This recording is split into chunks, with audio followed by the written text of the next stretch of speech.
গৌরীমা, গৌরীমা। বাবা, বাবা এসো না, এসো, বসো বসো। গৌরীমা, এই যে তুই আমাদের পরিবারের, আমাদের সংসারের মাথা উঁচু করতে যেরকম সাহায্য করেছিস না, তেমনি তোর এই বাবার মাথা উঁচু করতেও সাহায্য করেছিস। তাই জন্য তোর জন্য একটা উপহার নিয়ে এসেছি মা। উপহার? হ্যাঁ রে মা। কি গো বাবা? এই যে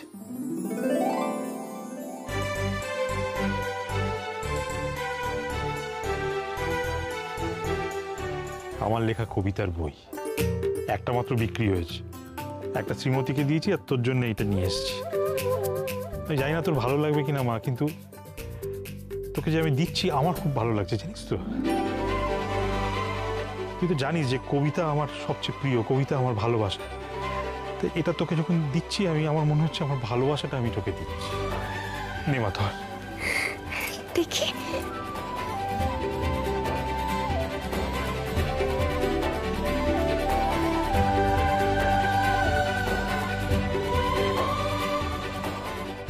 তালব্যস্বর আকার দন্তন্য।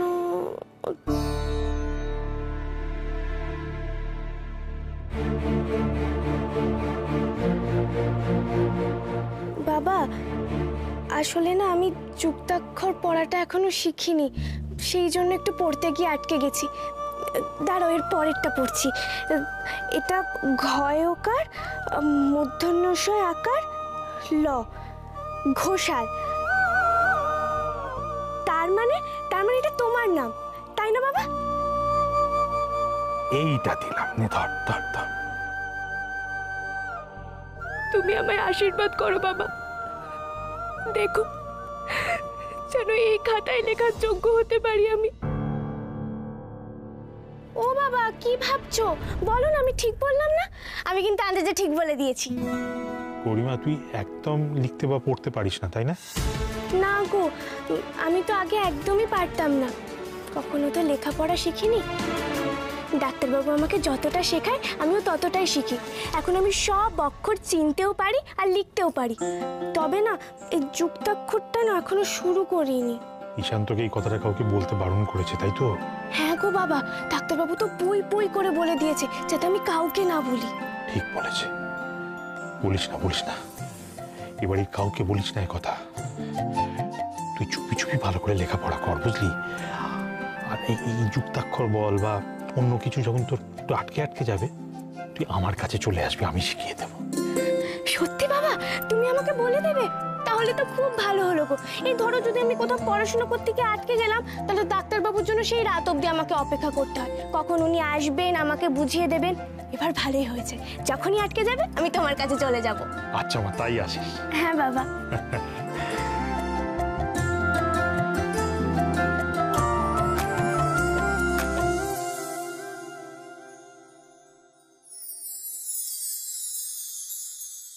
তোমার হাতে ওটা কি গৌরী? দেখো না ডাক্তারবাবু, বাবা আমাকে এই বইটা দিয়েছে। কবিতার বই বাবার লেখা? বাহ গৌরী, তুমি তো এবার গিফট পাওয়া শুরু করে দিয়েছো। গৌরী, তুমি যা সব শুরু করেছো তাতে তো এবার আমার ভয় লাগা শুরু হয়ে গেছে। ভয়? কেন? ভয় লাগার কি আছে? বারে, ভয় লাগবে না? বাড়ি ফেরার পর থেকে তুমি তো পুরো বাড়িটার ভোল বদলে দেওয়া শুরু করে দিয়েছো। যা সব সাংঘাতিক কাজ করে বেড়াচ্ছ, তোমায় কিন্তু এরপর আর একা ছাড়া যাবে না। তারপর দেখা গেল যে তুমি করার মতো কোনো কাজ পাচ্ছ না, তখন জগৎ সংসারের সবার দুঃখ দূর করতে তুমি বেরিয়ে পড়লে। এটা তুমি কি বলছো ডাক্তারবাবু? আমি কি সবার দুঃখ দূর করতে পারি? যা করার সব তো মাই করেন।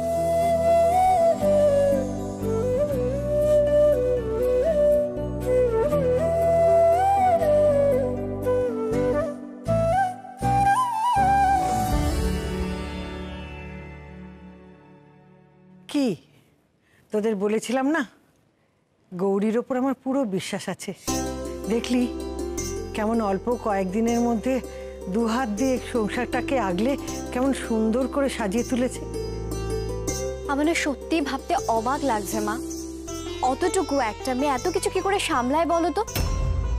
শুধু যে এই বাড়িটাকে সুন্দর করে সাজিয়ে তুলেছে তা তো নয়, ব্যবসাটাকেও সামলে দিল, অথচ ও ব্যবসার কিচ্ছু জানে না।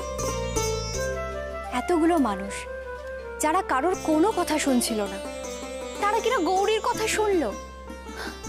আর তার থেকেও বড় কথা, বড়দা ভাইকে কেউ কোনোদিনও কনভিন্স করতে পারেনি ব্যবসা নিয়ে। আমাদের গৌরী কিন্তু করে দেখিয়েছে। কাকিমণি, আমার মনে হয় জেঠু এবং কর্মচারীরা কেন গৌরীর কথা মেনেছে সে কারণটা আমি বুঝতে পেরেছি। তুই বুঝতে পেরেছিস? কেন রে? গৌরীর মধ্যে না এমন একটা ব্যাপার আছে যে ও কিছু বললে সেটা আমাদের বিশ্বাস করতে ইচ্ছে হয়। দেখ, আমার জন্মতেই বাড়িতেই, জন্ম থেকেই আমি শৈলমাকে দেখছি। ছোট থেকেই শৈলমা যা বলেছেন, যা নিয়ম পালন করতে বলেছেন, আমি সবটুকু মেনেছি। এই বাড়িতে শৈলমায়ের কথাই মানা হয়, এটাই নিয়ম। না, তার মানে এইটা নয় যে নিয়মটা জোর করে মানতে বলা হয়েছে তাই মেনেছি। আসলে নিয়মগুলো না মন থেকেও মানার চেয়ে বেশি মানতে হয়েছে তাই মেনেছি। কিন্তু গৌরী প্রতিটা কথা, যেটুকু কথা বলে খুব সহজ সরল ভাবে, একদম একদম ভেতর থেকে বলে, একদম বিশ্বাস করে বলে। ঠিক বলেছিস তো পলা।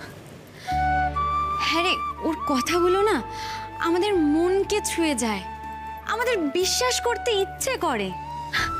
আর তোমরাও দেখো না, ও কত বড় কথা, কত কঠিন কথা কত সহজে বলে দেয়, আমাদের বুঝিয়ে দেয়। আমার না মনে হয় ওর এই জিনিসটার জন্যই আমাদের সবার ওর কথা মানতে ইচ্ছা করে, আমাদের শুনতে ইচ্ছা করে। তুই কি বলছিস কি মুক্তা? কি রে বলা, তোরা এবারে ঠাকুরঝির সঙ্গে গৌরীর তুলনা করতে শুরু করেছিস? না, আমি তো একবারও তুলনা করিনি জেঠিমণি। একটা বিশ্বাসের জায়গা থেকে বলেছি। খুব সাহস বেড়েছে এই বলাটার।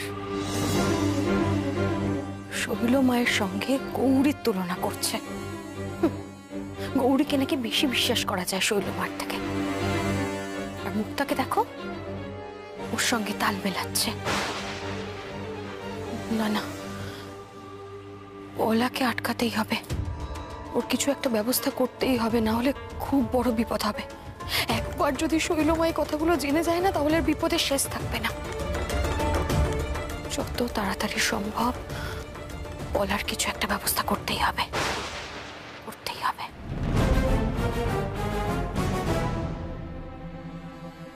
তোমাদের সবাইকে আমি কিন্তু আবার সাবধান করছি, গৌরীকে আটকাও। গৌরী যেভাবে আজকে দাদাকে সবার সামনে মাথায় তুলেছে, দাদা যদি আমাদের ব্যবসায় একবার ঢোকে তাহলে কিন্তু সর্বনাশ হয়ে যাবে। আমাদের গোপন রোজগার ব্যবসা থেকে সে তো বন্ধ হবেই, আর তারপর আমাদের যে ঝুটো রত্নর ব্যবসা, সেটা তো কোনোভাবেই চালানো যাবে না।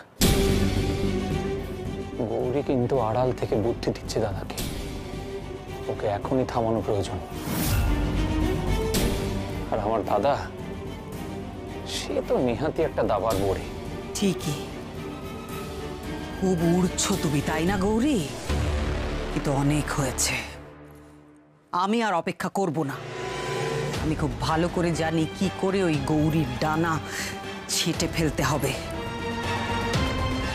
আমার হাতে সব থেকে বড় অস্ত্র রয়েছে, এবার সেটাই আমি গৌরীর উপর প্রয়োগ করব। এই ব্যবসা দাঁড় করিয়ে কি ভাবছে গৌরী? বিরাট তীর মেরেছে, তাই তো?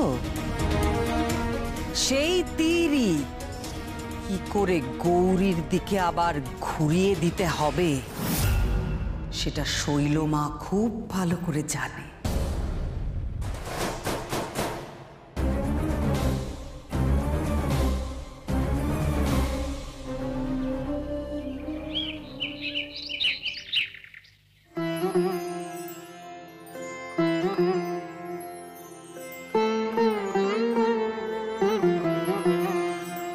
আমি মন্ত্র তন্ত্র কিছুই জানি নে মা, আমি মন্ত্র তন্ত্র কিছুই জানি নে মা, শুধু যা জেনেছি সেটুক হলো এই, তোর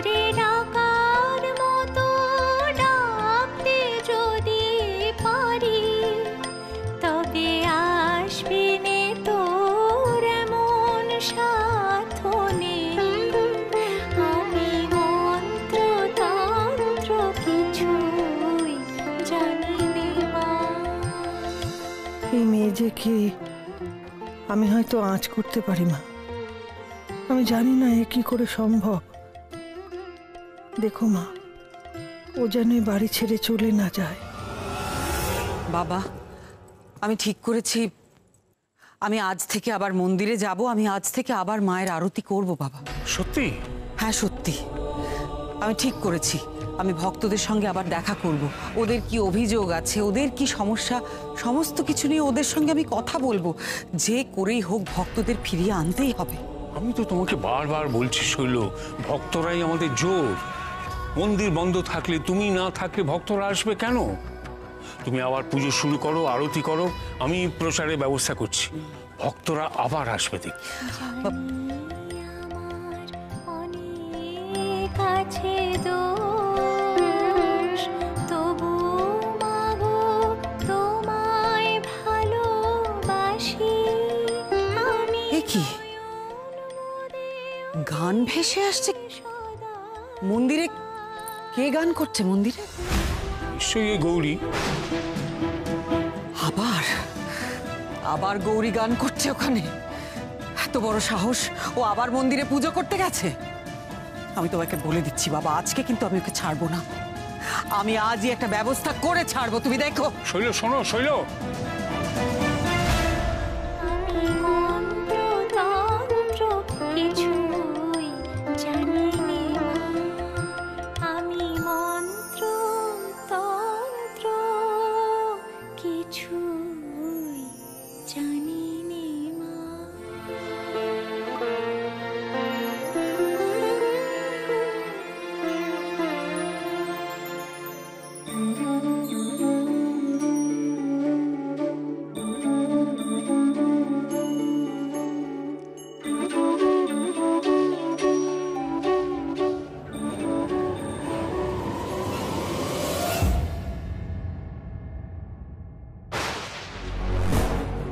ছেড়ে দাও আমাকে। কেন আটকাচ্ছ তুমি আমাকে? তুমি দেখতে পাচ্ছ না ওই গৌরী কি করছে? এত কিছু হওয়া সত্ত্বেও, বারণ করা সত্ত্বেও আবার মন্দিরে গেছে মায়ের পুজো করতে। ওকে আমি টেনে নামাবোই নিচে। মাথা ঠান্ডা করো, সব কাজ মাথা গরম করে হয় না। ভক্তরা আবার মন্দিরে আসতে শুরু করেছে, তার মানে প্রণামীর বাক্স ভর্তি হবে। গৌরী যা করেছে করেছে, ভক্তরা আবার মন্দির মুখ হয়েছে, এটাই সবচেয়ে বড় কথা। এই সুযোগটা আমাদের নিতে হবে শৈল। তুমি আবার শৈলমা হয়ে ভক্তদের দর্শন দাও, ব্যাস তাহলেই হবে। পরে সব ঠিক হলে তখন দেখা যাবে কি করা যায়।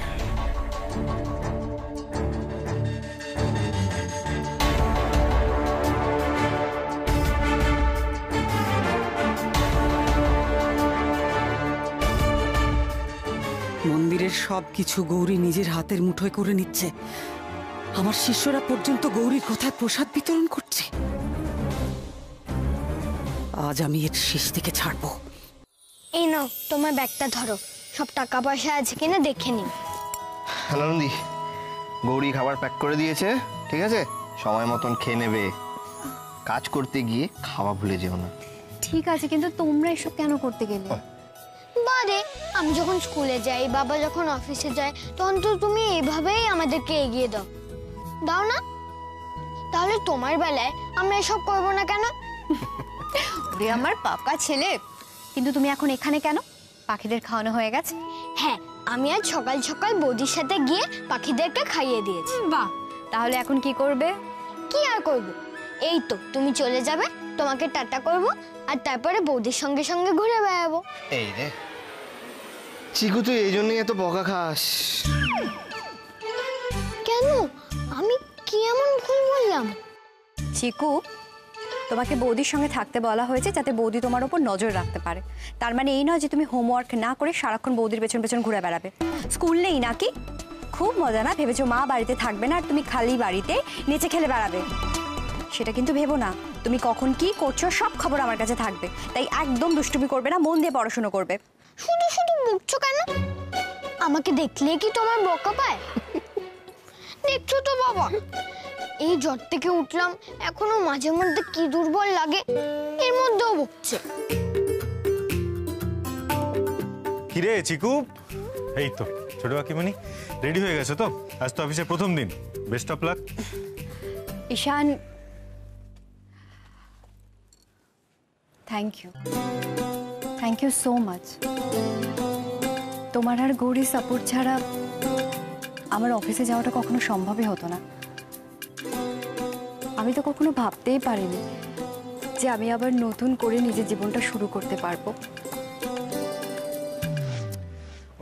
ছোট কাকিমণি, হে কি, তুমি আবার অফিস যাবার সময় ইমোশনাল হয়ে যাচ্ছ কেন? এই গৌরীর সাথে মিলেমিশে না তোমাদের প্রত্যেকেরই কান্নাকাটি করার ছোঁয়াচে রোগ লেগেছে, জানো তো? এই না, একদম না। গৌরী কিন্তু এখন আর কাঁদে না, ও কিন্তু চেঞ্জ হয়ে গেছে, একেবারে ফাইটার হয়ে গেছে আমাদের গৌরী। সে আর বলতে, ওকে বলেছিলাম স্ট্রং আর ইন্ডিপেন্ডেন্ট হতে, তো সে এমন স্ট্রং আর ইন্ডিপেন্ডেন্ট হয়ে গেছে যে ওকে আর ধরে রাখা যাচ্ছে না।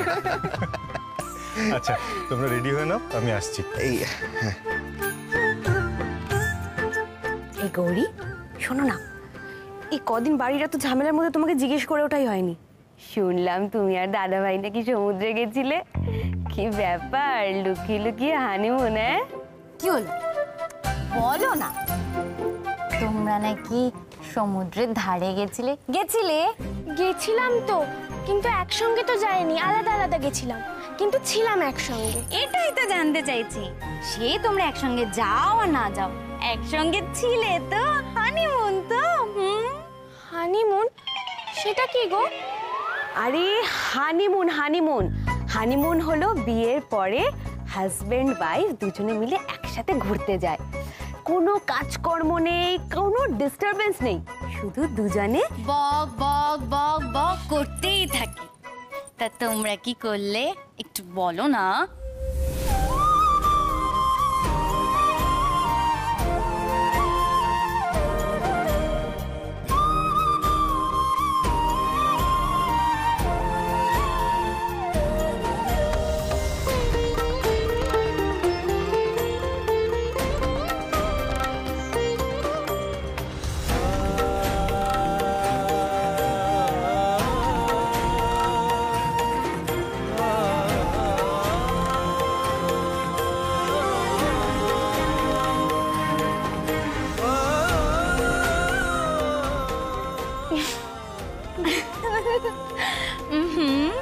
এই গৌরী, আরে এই গৌরী না হেসে বলো না তোমরা কি কি করলে।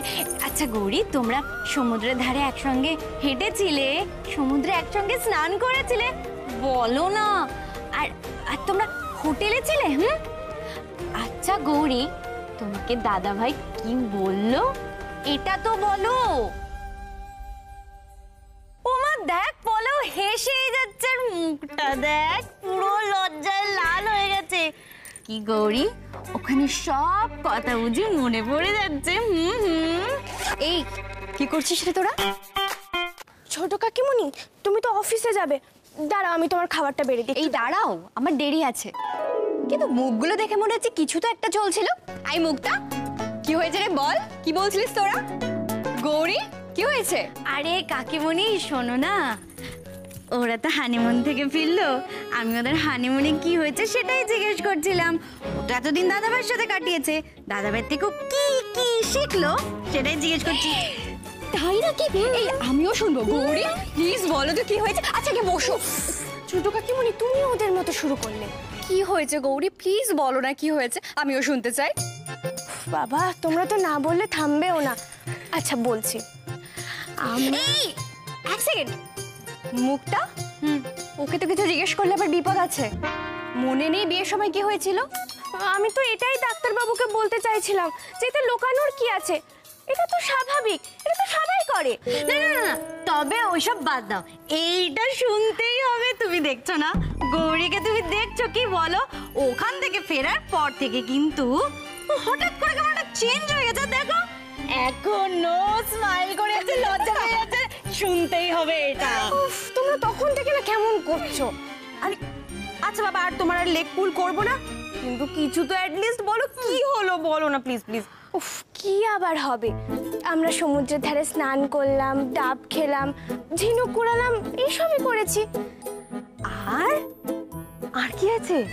আর জানো তো, আমি না একটা নতুন জিনিসও শিখেছি। নতুন জিনিস কি সেটা?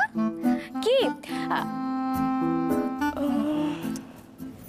কি হলো বলো। দাঁড়াও, আমি বরং তোমাদের লিখে দেখাই। আমি দিচ্ছি।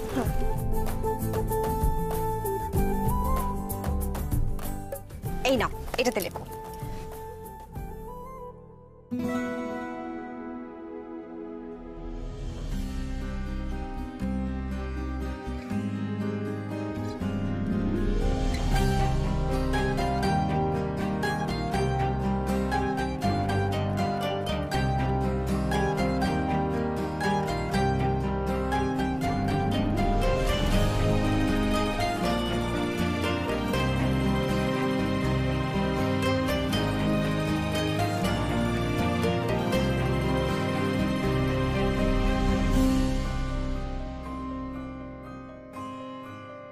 গৌরী, এইটা শিখেছো তুমি? হ্যাঁ তো, এটাই তো সমুদ্রের ধারে ডাক্তারবাবু লিখতে বলেছিল। কেন গো, এটা কি কিছু খারাপ নাকি? তা এটার মানেটা কি বলো তো? আরে মানেটাই তো জানা হয়নি, জানো তো, শুধু লিখতেই শিখেছি।